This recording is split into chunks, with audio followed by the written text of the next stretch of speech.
Hej och välkomna till Inet, det är jag som är Johan och idag står jag här med Razers senaste laptop. Det här är Blade 15 och är en både till utseende och insida uppdaterat Blade. Nu har vi 8:e generationen Intel-processor, det är en 8750H i denna, det är en i7 med 6 kärnor. Sedan så kan vi välja mellan en 1060 eller 1070 Max Q. Och de utvändiga uppgraderingarna tänkte vi gå igenom nu. Börjar vi med ovansidan så ser vi att det är mörk anodiserad aluminium. Och så har vi även belysning i loggan här. Det är en oerhört stabil konstruktion, nästan ingen flex alls förutom exakt i mitten. Vänder vi på den så ser vi att vi har 2 stycken fläktar med utblås här. Och sedan så har vi även ett gäng skruvar runt om. Det är nämligen så att man kan öppna den här för att byta ut. Man kan välja upp till 16 GB minne eller upp till 512 GB i lagring. Men sedan kan man själv byta ut och det är DDR4. 2666 MHz upp till 32 GB kan man byta ut till själv eller upp till 2 TB i lagring och då är det NVMe.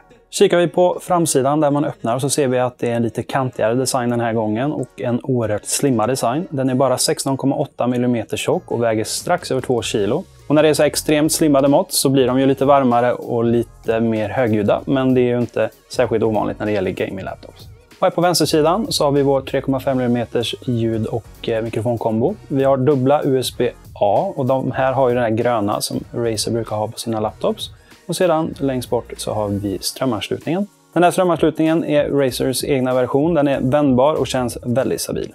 På högersidan så hittar vi Kensington-lås, Mini DP 1.4, HDMI 2.0B, ytterligare en USB-A och så har vi även en USB-C med Thunderbolt 3. Som vi bland annat kan använda för externt grafikkort. På framsidans högersida så har vi även vår lilla indikator. Öppnar vi och kikar på skärmen så ser vi att det är en riktigt snygg skärm med väldigt tunna skärmkanter. Det är en 15,6 tums IPS som kommer alltid i 60 eller 144 Hz. Våran är 144 Hz. Skärmen är i full HD-upplösning, vilket jag personligen tycker är absolut rätt upplösning för bärbar gaming just nu. För då får man ut väldigt hög FPS med de mobila grafikkorten. Ovanför skärmen så hittar vi webbkameran. Skärmen är även bra för till exempel färgkänsligt arbete då den har 100% sRGB. Hoppar vi ner till tangentbordet så ser vi att den har en högtalare på vänstersidan. Och själva tangentbordet är RGB-belyst och har anti-ghosting för gaming. Under den så har vi en väldigt stor glasplatta, det är pekplattan. Och den har Windows Precision Drivers. Väldigt, väldigt trevlig att använda. Och på högersidan så har vi ytterligare en högtalare. Och där så hittar vi även powerknappen.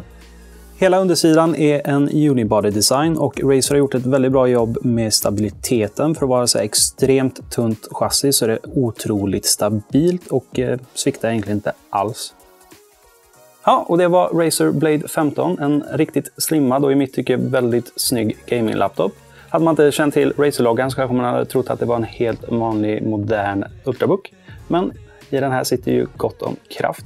Men för dig som inte behöver mycket kraft så finns det ju även en 13,3-tummare utan grafikkort som man då kan använda deras grafikkortsdocka till. Så är du ute efter den typen av enheter så finns det också. Vi kommer länka till allt nedan. Men nu så tänkte jag ta med den här hem, spela lite WoW och se till att mina kollegor som är på hårdsidan inte går vinnande ur det här kriget. Men vi ses förhoppningsvis i nästa video. Jag är Johan på Inet, det här är Blade 15. Ha det gott tills dess.